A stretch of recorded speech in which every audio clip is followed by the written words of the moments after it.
O'zbekiston Respublikasi Konstitutsiyasi bilan so'z erkinligi kafolatlangan, ochiqlikka, jamoatchilik nazoratiga otlangan har bir fuqaro birinchi navbatda bu faoliyat katta mas'uliyat ekanligini, uni suiiste'mol qilish og'ir oqibatlarga olib kelishini, shuningdek, qat'iy javobgarlikni talab qilishini tushunishi lozim.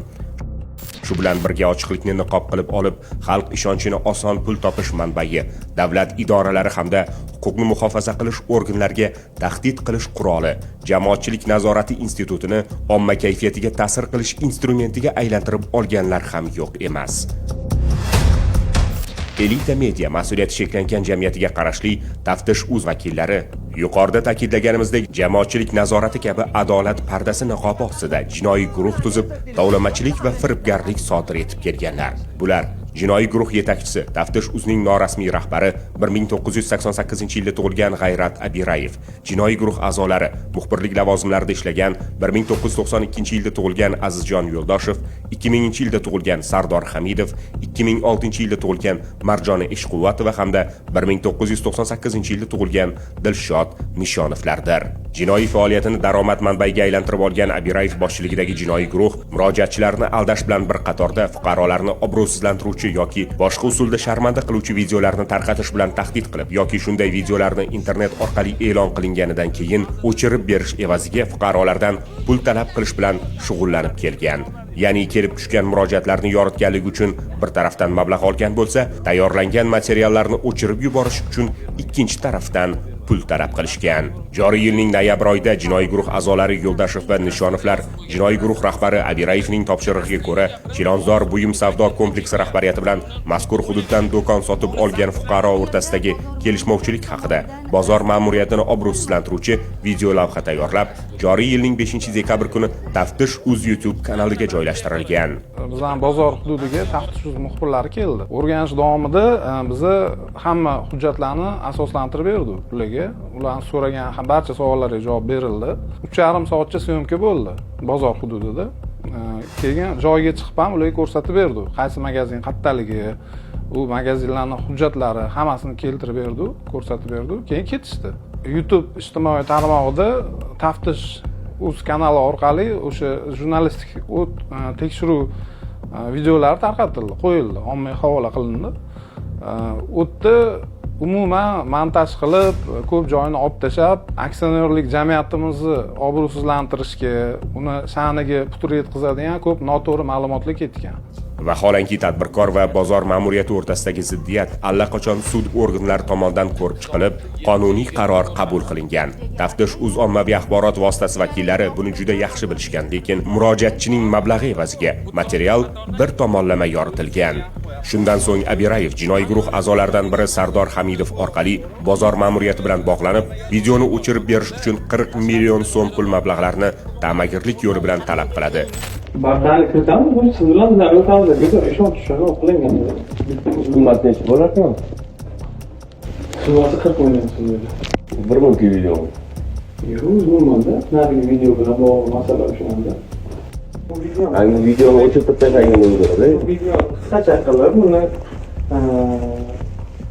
ommaga tarjimot Telegramda chiroyli material berib qo'yamiz. Evaziga esa videodagi holat o'z tasdig'ini topmaganligi to'g'risida Telegram kanalida xabar joylashtirishga va'da beradi. Bo'ladigan gap, biz sizga qonuniy bo'ladi.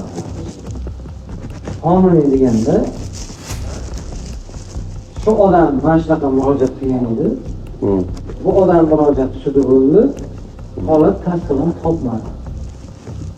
Deb o'rnida material qo'yiladi. Deb o'tirilgan. Tushundingizmi? O'rnida o'sha material qo'yiladi. Bu tasdig'ini topmadi material. O'rnida o'sha materialni qo'yiladi. Bizni rahbariyat bilan maslahatlashganimizdan keyin rahbariyat bo'ldi, endi majbur bo'ldi, pulini beringlar, mayli beror pulini deyishdi. Keyin biz adashmasam shu 29-dekabrlarda 10 million tashlab berdik. Keyin o'sha qolgan summani biz ko'chira olmadik, chunki banklar ishlamas edi, o'sha yangi yilga oldixga chiqib ketdi. Keyin 5-dan ish kuni bo'lishiga qaramay, ular bir necha marta so'radi bizdan pulni. Qolganini tashlab beringlar dedi. Biz ularga tushuntirdik, qolganini tashlab beramiz, hozir pulimiz yo'q. Hisob raqamda pul bor, hisob raqamdan o'tkazib beramiz. Aka o'chirib turinglar videoni, yo'q, hamma to'lov tashlaganingizdan keyin o'chirib beramiz deb aytishdi bizga. Keyin majbur bo'ldi bizni tartibot organlari ham ro'yxat qilishgan. Ta'magirlik holatini niqoblash uchun bozor ma'muriyati Taftish.uz bilan 40 million so'mga shartnoma tuzishga majburlanadi. Bu ish Sardor Hamidovga topshiriladi.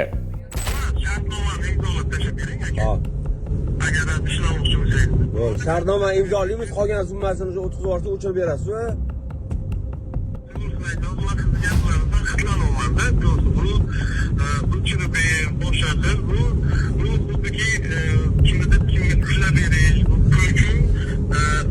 Aka, kimga ushlab beramiz, aka?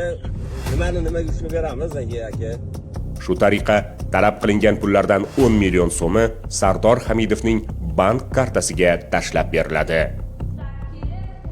Ushbu jinoiy guruhning harakatlari ko'cha bezori to'dalarnikidan ortsa ortadiki, lekin hech qolishmaydi. Bu kimsalar shunchalik haddidan oshganki, bir necha o'nlab fuqarolarni ish o'rni bilan ta'minlab kelayotgan tadbirkorni obro'sizlantirish bilan qo'rqitib, chorasiz qoldirgan holda ko'p miqdorda pul mablag'larini undirishga urinishgan.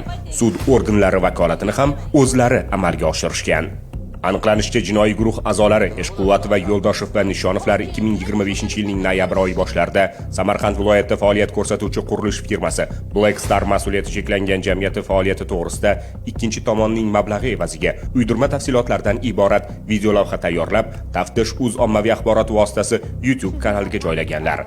Undan tashqari, firma faoliyati to'g'risida yana ikkita video holatni tarqatish bilan tahdid qilib, kompaniya mudiri Xurshid To'rayevni Taftish.uz ofisiga chaqirtirib, boshqa videolarni chiqarmaslik evaziga avvaldan ikkita tadbirkor o'rtasida 20 milliard so'mlik shartnomani ustidan go'yoki qarzi qolganday ko'rsatib, bir oy muddatda qo'shimcha 20 milliard so'm berishni majburiyati haqida tilxat yozdirib olganlar. Muddatini o'sha 15 kun deyaptilar. Mana shu muddat uchun bizga o'zi muammo chiqdi. Bizga o'zi puldan muammo yo'q. Asosiy masala muddat. Yana tortishmaslik uchun bir oy vaqt bor. Shu bilan birga ishchanlik obro'siga qayg'urayotgan tadbirkorning katta miqdordagi pul berishiga osonlikcha ko'nganligidan xursand bo'lgan guruh a'zolari jinoiy to'da foydasiga alohida 60 million so'm talab qilib, jinoiy yo'l bilan olinayotgan pullarni niqoblash maqsadida Taftish.uz bilan 60 million so'mlik shartnoma tuzishga majbur qilishgan. Tadbirkor belgilangan muddatda pulni bera olmaganidan keyin jinoiy guruh a'zosi Eshquvvatovaning tahdidlari ortidan Yo'ldoshev va Nishonovlar tadbirkorni obro'sizlantiruvchi videolarni o'z kanallarida tarqatishgan. Aka, 3 minut emas, 6 minutdan emas, 10 minut kutdim. Qanaqa? Bugun soat 6:00 da efir bo'ladi. Xullas efirda prime efir ketadi. Prime efirda hammasi ko'riladi, qo'yiladigan bo'ldi. Sizlarni biz shuncha kutdik. O'zi aslida menimcha shu 3-dekabrmi, 1-dekabrmi? Xullas o'sha paytda berib tugatishlar kerak edi. Bir oy muddat so'ragandilar-da. Bo'ldi, shu bilan ana qilamiz. Keyin sizlar ofisga kelsanglar, sizlar bilan o video chiqarish masalasi bo'yicha gaplashamiz, xo'p? Chorasiz qolgan tadbirkor ushbu videolarni o'chirtirish evaziga joriy yilning 8-yanvar kuni jinoiy guruh a'zolaridan birining bank kartasiga 30 million so'm pullarni o'tkazib bergan.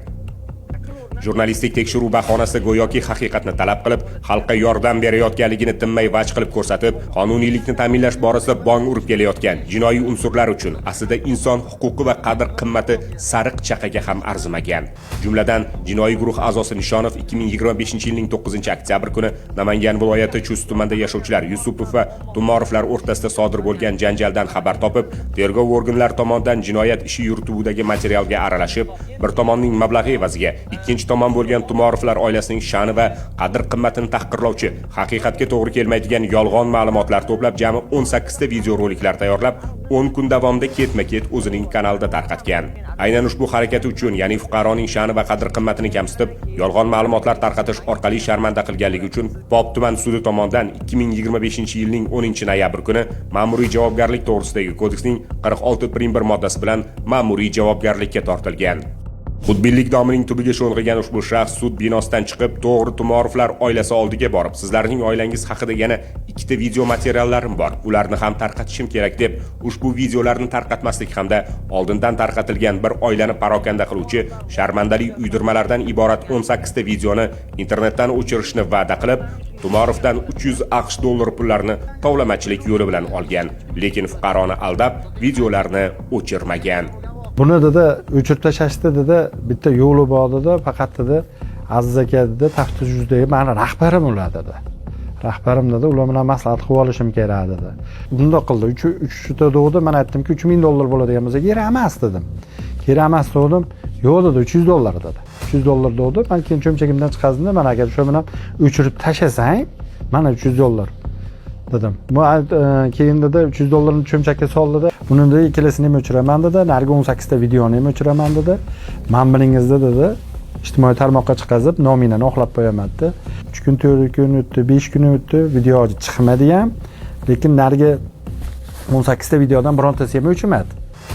Shundan keyin o'z jinoiy harakatlarini davom ettirib, $300 ga qanoatlanmasdan jinoiy sherigi Yo'ldashev bilan birga qo'shimcha 1.800.000 so'm pullarni berishni talab qilgan. Bizdan 15-kuni telefon qildi, meni ko'zim ko'rmaydi dedi. Bizga dedi montajga pul kerak dedi. 1.800.000 pul bo'ladi dedi. Biz aytdik, undoq bo'ladigan bo'lsa chiqazma qo'yaver, bizga kerak emas. Shu kuni sen bilan o'sha kuni gaplashdik erkacha. Sen nargilarni o'chirib tashlab, bizga bu videoni chiqazishing ham kerak emas dedik. O'rtadan 1 soat o'tgandan keyin yana bitta ayol kishini gapirtirib qo'yapti. Haligi telefonda ko'rsatgan videosini yana qo'yapti. Haqiqatdan men tumorplardan haqiqatdan jabr ko'rganman, degizdirib yana video joylayapti. Hali pul bermaganimiz uchun. Jazosizlikdan quturib ketgan jinoiy to'da a'zolari Nishonov va Yo'ldashevlar oilasi sha'ni haqida qayg'urayotgan shaxsni ilojsizlik sharoitiga solib qo'yib, endilikda videolarni o'chirish 16 million so'm bo'lishini vaj qilib, jinoiy qilmishlarni niqoblash maqsadida jinoiy daromad iniga aylangan Taftish Uz bilan 16 million so'mga shartnoma tuzishga majburlashgan. Sizga qancha berish kerak unga? Nima deysiz? Qancha berish kerak? Shartnoma asosida, shartnoma necha pul namangan Azizga? 16 million ekan shartnoma. Taftish Uzga rasmiy shartnoma bilan chiqadi. Ha, bo'ldi. Hamma videoni o'chiraman, kelaman, sizdan Adan Yagacha intervyu olaman deb bir dona so'zini yetmasdan chiqarib beraman. Hozirda mazkur jinoiy guruh a'zolari Jinoyat kodeksining 139-moddasida nazarda tutilgan boshqa shaxsni sharmanda qiladigan uydirmalar tarqatib tuhmat qilish, 168-moddasida nazarda tutilgan firibgarlik, 165-moddasida nazarda tutilgan tovlamachilik, 244-6-moddasida nazarda tutilgan yolg'on axborot tarqatish jinoyatlarini sodir etganligi aniqlanib, ularning barchasi protsessual tartibda ushlangan. Hurmatli fuqarolar, ushbu jinoiy guruhning qilmishlari ustidan ichki ishlar organlariga kelib tushayotgan murojaatlarning ko'pligi ularning harakatlaridan jabrlangan boshqa fuqarolar ham borligini ko'rsatmoqda. Agar siz tasvirda ko'rib turgan shaxslarning jinoiy xatti-harakatlaridan jabrlangan bo'lsangiz, Ichki ishlar vazirligi tergov departamentiga 71 kodi bilan 231 4066 raqami orqali murojaat qilishingizni so'raymiz. Internet foydalanuvchilarida yuqoridagi shaxslarning chiqishlaridan davlat organi xodimlariga munosabatidan bular xalqqa yordam berayotgan edi degan xato fikrlar tug'ilishi mumkin. Aslida esa ushbu jinoiy guruh aholi murojaatlari bilan ishlash tizimini oyoq osti qilib, oddiy xalq muammolarini daromad manbaiga aylantirib olgan.